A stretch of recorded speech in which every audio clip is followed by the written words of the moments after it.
저는 한국에서 양서 파충류를 전공하였고요.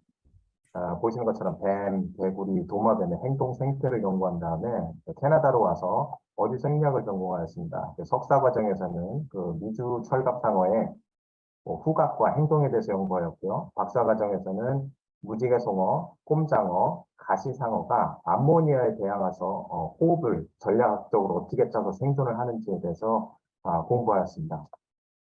저희 UBC 동물학과는 어류 생리학에서 많은 연구를 하고 있는데요. 데이브 랜더를 시작으로 이제 제 박사 지도교수 크리스, 그다음에 커미티 멤버였던 빌, 토니, 그다음에 이제 석사 지도교수 컬린, 이 다양한 그 연구를 통해서 피시 피지올로지 그 많은 연구를 수행해서 이렇게 퍼블리시하고 있습니다. 저희가 그 물고기를 보는 관점인데요. 저희는 물고기를 이렇게 봅니다. 그래서 brain, 그다음에 아가미, 그다음에 요 순환기, 그다음에 내분비, 그다음에 소화기계를 이렇게 각각의 연구자들이 들어가서 세대를 거쳐서 이 분야를 집중 연구해서 이렇게 하나를 연결해서 하나의 시스템을 이해해서 이것을 다른 동물에 연결하는 것이 저희 그 생리학 분야에서 지금 계속 하고 있는 일입니다. 그래서 저희는 물고기 자체에 대한 연구를 많이 하기 때문에 이제 어떤 사업적으로 펼치려면 이제 연결을 시켜야 되는데요. 오늘 말씀드릴 것처럼 물고기 하나를 상품으로 본다면 이게 이제 양식 사업이 되는 것이고요. 질병 모델로 이제 많이 쓰는 그 지브라피쉬인데요. 이런 걸로 이제 쓰면 이제 의대나 이런 쪽과 연결을 할 수 있고요. 현재 많이 얘기하고 있는 그 지구 온난화에서 지구가 온난화가 되면 이게 생물한테 영향을 줄 거 아닙니까? 그래서 물고기만큼 좋은 생물이 없죠. 그래서 바이오마커로도 쓰고요. 환경오염으로 물고기를 생리 기술을 이용해 증폭시키는 보존에도 쓰이고 있습니다. 그래서 오늘은 양식에 대해서 좀 말씀을 드려보겠습니다. 양식 시스템에서 이 물고기는 산소를 소비하고 이산화탄소하고 암모니아를 배출하기 때문에 특히 암모니아는 다양한 형태로 오랜 시간 보존이 되기 때문에 이 관리 방법에 대해서 조금 많은 연구가 되면 양식의 효율성을 높일 수 있거든요. 그래서 이거에 대해서 오늘 간단하게 한번 말씀드리겠습니다. 저는 엄준호고요. 올해까지 UPC에서 석박사, 박사호를 다 하고요. 이제는 지금 제가 좀 생각하는 아이디어를 좀 구체적으로 만들기 위해서 많은 부분에 다양한 시도를 하고 있습니다. 양식은 유수 양식과 순환 양식으로 볼 수 있는데요. 유수 양식은 외부의 깨끗한 물이 물고기 탱크로 들어온 다음에 간단한 필터 시스템을 통해서 외부로 배출하는 시스템입니다. 보시는 것처럼 우리나라에서 이렇게 그 가건물에 물고기 탱크가 있으면 이런 거 다 거의 유수식이죠. 밖으로 배출되는 물을 다시 특별한 필터 시스템을 이용해서 재사용을 하게 되면 이게 순환 여과 양식이고요. 영어 말로는 Recirculating Aquaculture System이라고 하고 줄여서 RAS라고 합니다.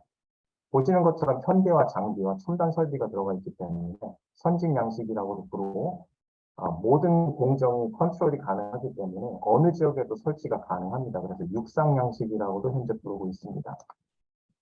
과거 양식 사업은 주로 설비 위주로 많이 갔는데요. 당연히 한계점에 도달하죠. 그래서 현대 양식은 그 설비 위에 ICT 플랫폼을 얹어갖고 이렇게 뭐 셀폰 같은 걸로 뭐 온도도 조절하고 이런 거를 많이 추진하고 있고요. ICT 플랫폼이 들어오면 당연히 컨텐츠가 요구가 되죠. 그래서 지금은 아까 말씀드린 온도 조절이나 먹이를 자동으로 주는 이런 설비 컨텐츠가 있고요. 제가 오늘 말씀드리고자 하는 생물 자체에 대한 그 데이터를 배경으로 양식에 좀 도움이 되고자 하는 생물 컨텐츠가 있고요. 그래서 이상적인 거는 각각의 생물에 대해서 생리, 생태, 사육의 데이터를 갖고 기존에 있는 양식 설비에 컨텐츠를 얹은 상태를 이렇게 복합을 해서 양식 시스템에 적용을 하는 게 가장 이상적인 방법이죠. 실제로 한국의 해양수산과학기술 육성 보고서를 보면은 에너지 절감형 유수 양식 기술 개발에 초점을 두는데요. 이유는 순환 여과가 앞으로 많이 가겠지만 한국은 아직 유수 양식이 많이 하기 때문에 이 기술을 현재 갖고 있는 시장에 접목하는 게 합리적이죠. 맞죠? 대상적은 넙치고요. 현황을 보면 2022년 50억 정도를 예상하고 있고요. 30억을 그 ICT 플랫폼에 두고 한 20억을 생물 자체에 대한 데이터 컨텐츠로 보고 있습니다. 그래서 2026년까지 305억을 추가로 편성한다고 합니다. 구체적인 내용을 보면 양식장 자체에 대한 데이터 센싱 기술이 있고요. 그다음에 그 안에 있는 생물의 생리, 생태 및 다양한 데이터를 수집한다는 제 위에서 말씀드린 어떤 컨텐츠의 밸런스를 맞춰가고 있죠. 저는 지금 이렇게 이해를 하고 있습니다. 노르웨이는 유수 양식보다는 이제 순환 여가 양식을 추진하고 있습니다. 노르웨이가 지금 현재 세계 양식 사업을 이끌어가고 있는데요. 그 규모를 보면 이제 아크바그로 배정돼 있고요. 직원이 한 1,400명 정도가 전 세계 11개국에서 2021년 기준 영업이익 2,800억 정도를 달성했다고 하고요. 기술 내용을 보면은 이제 바다 양식이 있고요. 육상 양식이 아까 말씀드린 대로 이제 RAS가 들어가 있죠. 그러니까 이 두 개에서 나온 다양한 정보를 이제 디지털화해서 ICT 얹는 이런 테크놀로지 세계 사업 분야를 가지고 있습니다. 또 하나 이제 노르웨이 훌륭한 기업이 이제 노키마가 있는데요. 노르웨이 정부가 지분을 50% 이상 가지고 있기 때문에 국영기업으로 봐도 무방하죠. 직원이 한 대략 400명이고요. 50%가 박사급입니다. 저희 학과도 졸업 후에 여기로 많이 진출하고 있습니다.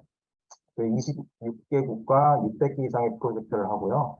영업이익은 600억 정도고요. 역할을 보면은 그 국립수산과학원 같은 역할을 합니다. 그래서 산학에서 나오는 문제를 프로젝트 형식으로 해결을 하고 다시 이렇게 토스백 하는 형태로 운영을 하고 있고요.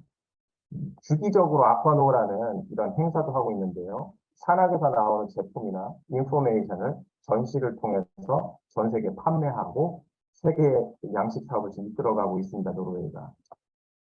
그러면 이제 RAS가 이제 왜 미래형 양식이 되느냐 하면 일단 유수식 양식의 규제가 확대되고 있습니다. 그래서 캐나다도 같은 상황이고요.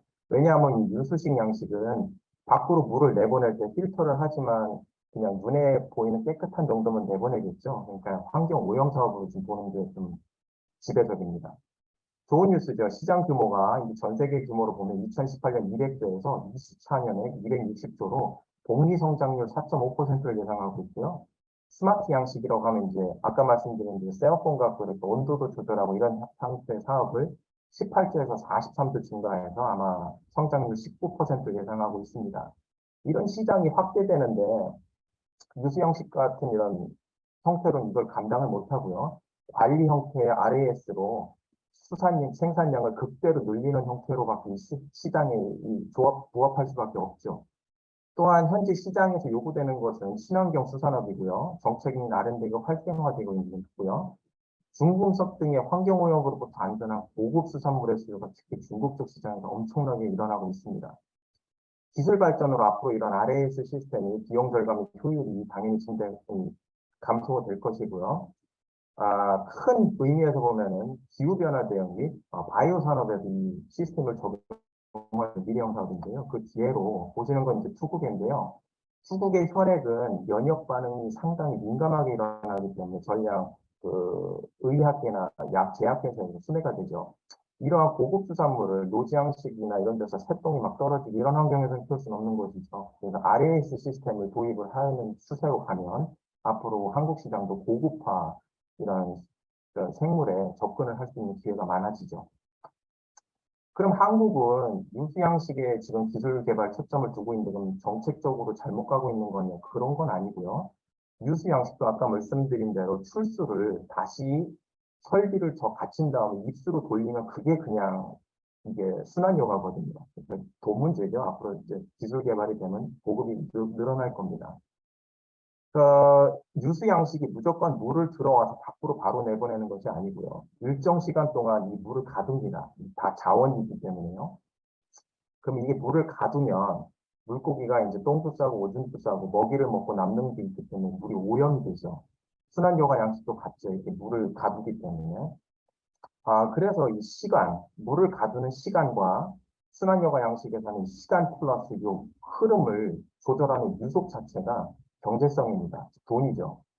그래서 이런 시간과 이속에 대한 함수를 과학적으로 조금 증명을 해서 좀 더 탄력성 있게 유지를 할 수 있다면은 그게 바로 이제 양식장의 경제 규모와 연결될 수 있다는 게 저 오늘 연구의 핵심입니다.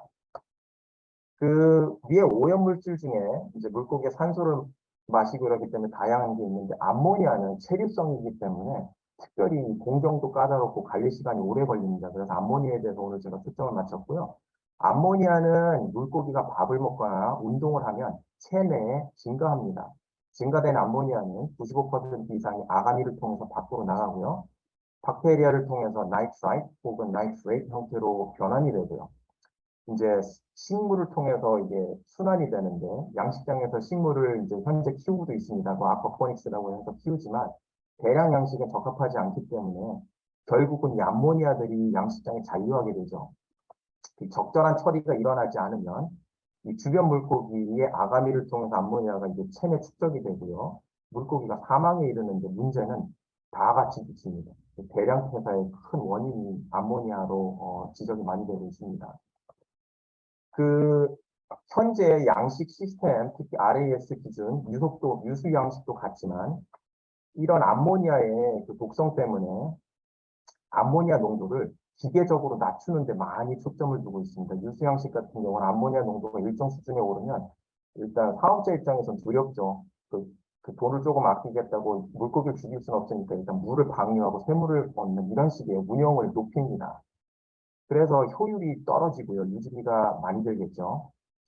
제가 오늘 말씀드리고자 하는 내용은 물고기마다 갖는 그 독성에 대한 감수성이 다릅니다.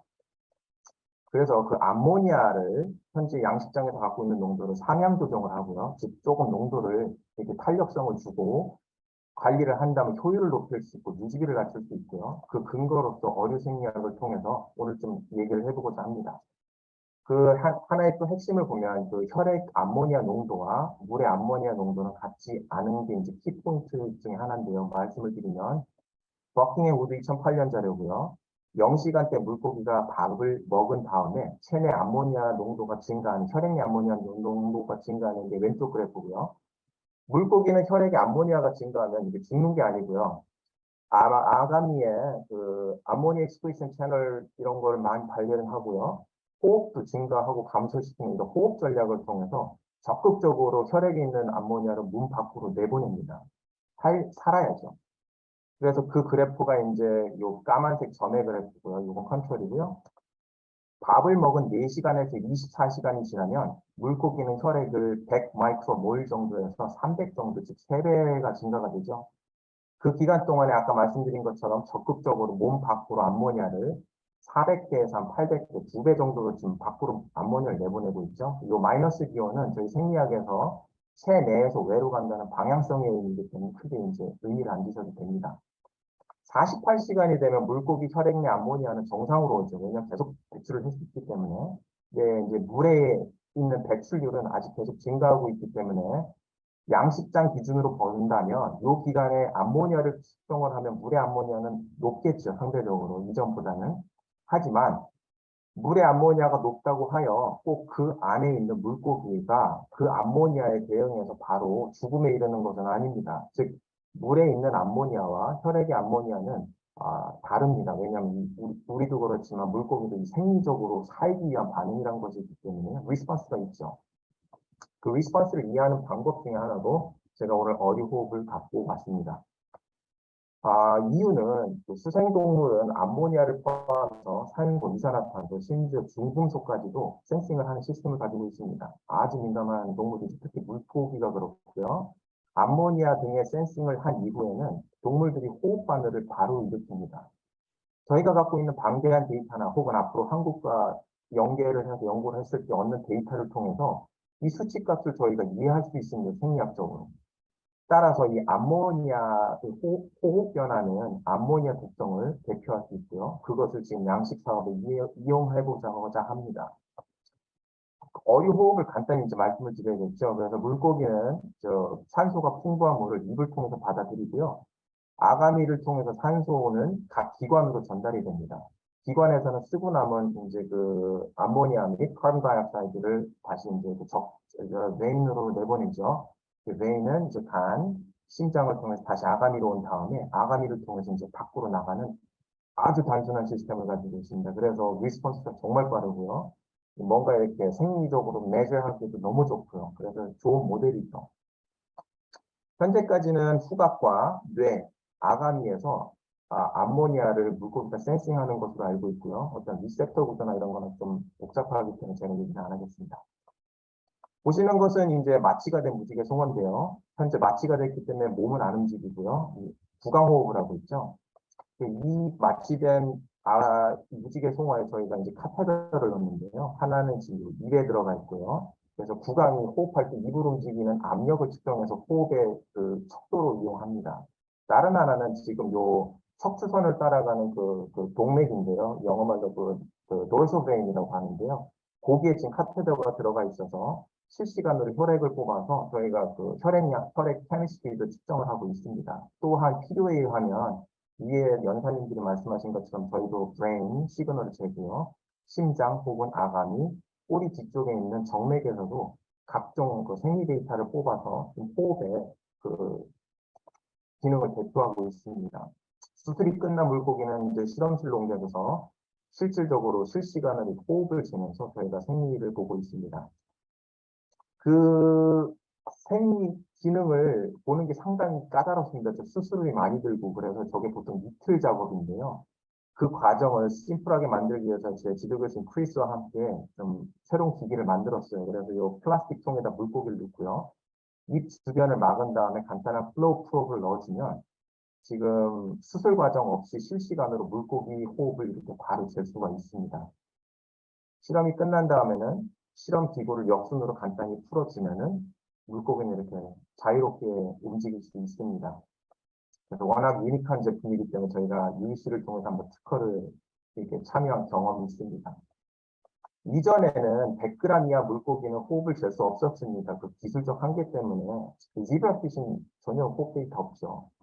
하지만 지금 이 기기를 이용하면 이제 10g 이하 물고기의 호흡도 측정이 가능하고요.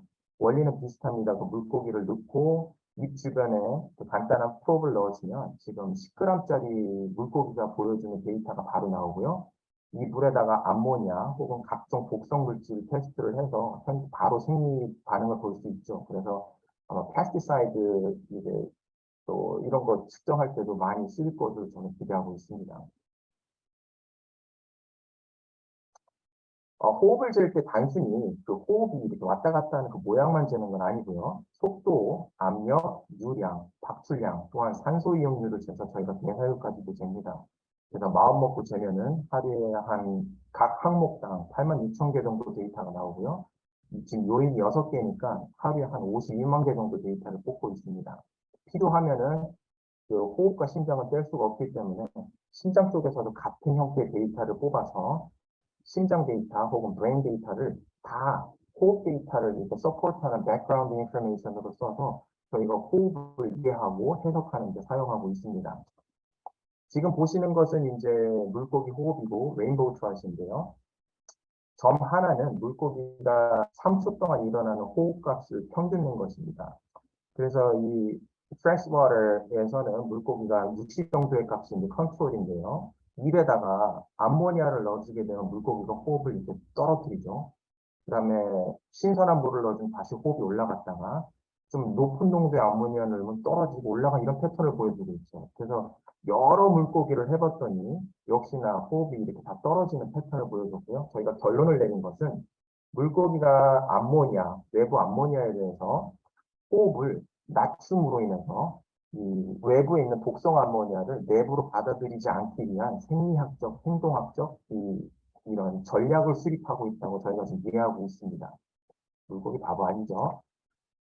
또한 보면 그 큰 농도에 두면 어떻게 될까요? 그러면은 이 물고기 호흡을 재는 이런 모습이 보이거든요. 요거를 이제 넓은 시간대로 보면 이렇게 덩어리처럼 보입니다.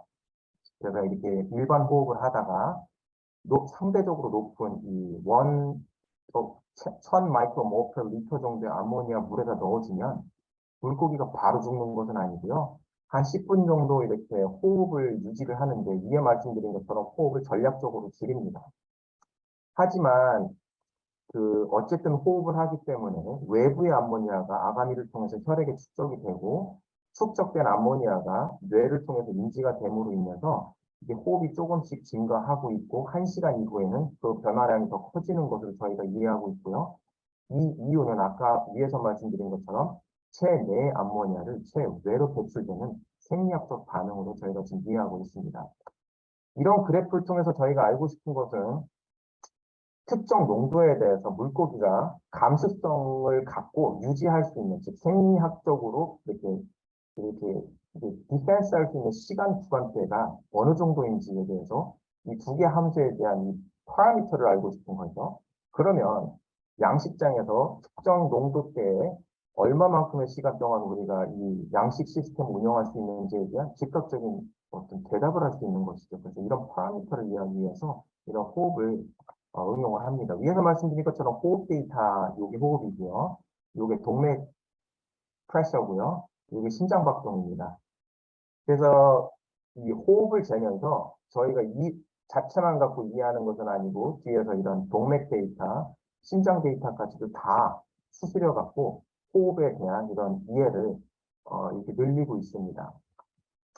좀 전체적으로 다시 한번 말씀을 드리면 양식장 환경에서 물고기는 먹이 섭식 후 혹은 운동 후에 혈액에 있는 암모니아가 증가하죠. 그래서 위에 말씀드린 것처럼 48시간 정도 되면 떨어지는데 떨어지는 이유는 체내 암모니아를 밖으로 내보내는 이런 생리적인 반응이 일어나기 때문에 결국 그게 물에 쌓이겠죠.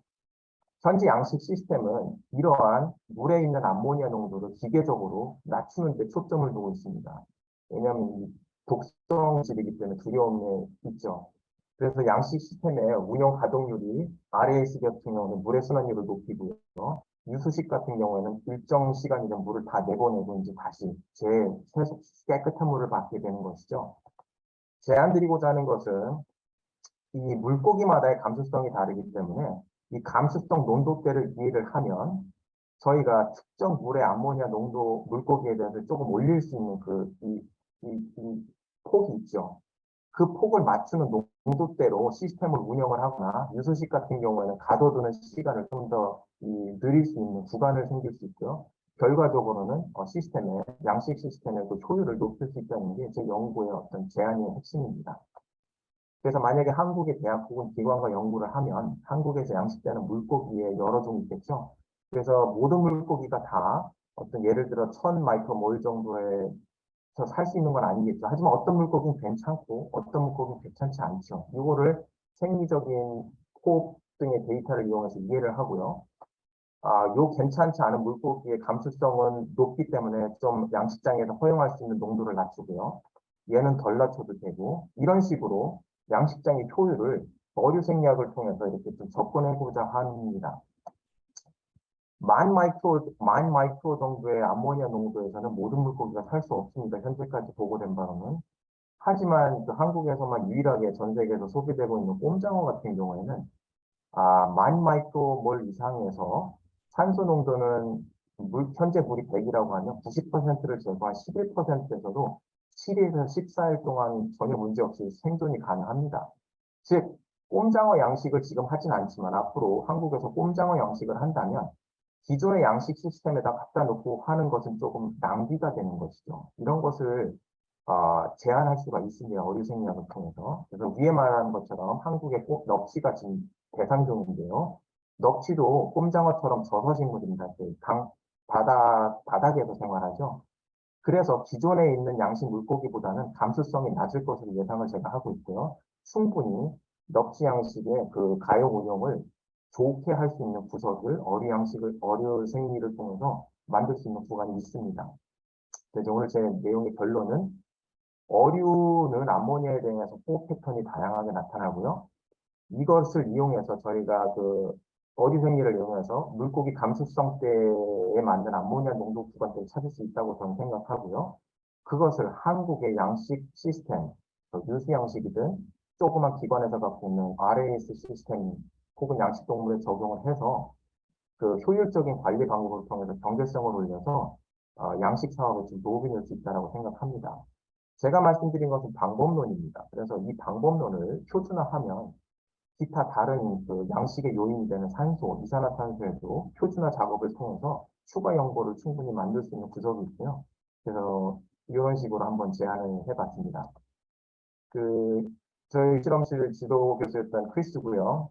저희 실험실은 국제실험실입니다. 그래서 캐기는 독일에서 왔고요. 현재 노피마 노르웨이에서 일하고 있습니다. 그리고 마시오하고 조지는 브라질로 가서 브라질이 현재 지금 아마존 쪽에 산림 채벌하고 광산 문제가 상당히 크거든요. 그래서 거기서 어류생리 쪽을 많이 하고 있고요. 샌드라 같은 경우에는 독일에서 왔고요. 캐나다 동부를 일하고, 저는 이제 나이지리아에서 왔는데, 록펠러에서 또한 미국과 함께 이렇게 열심히 연구하고 있습니다. 예, 오늘 발표 여기까지 감사드립니다.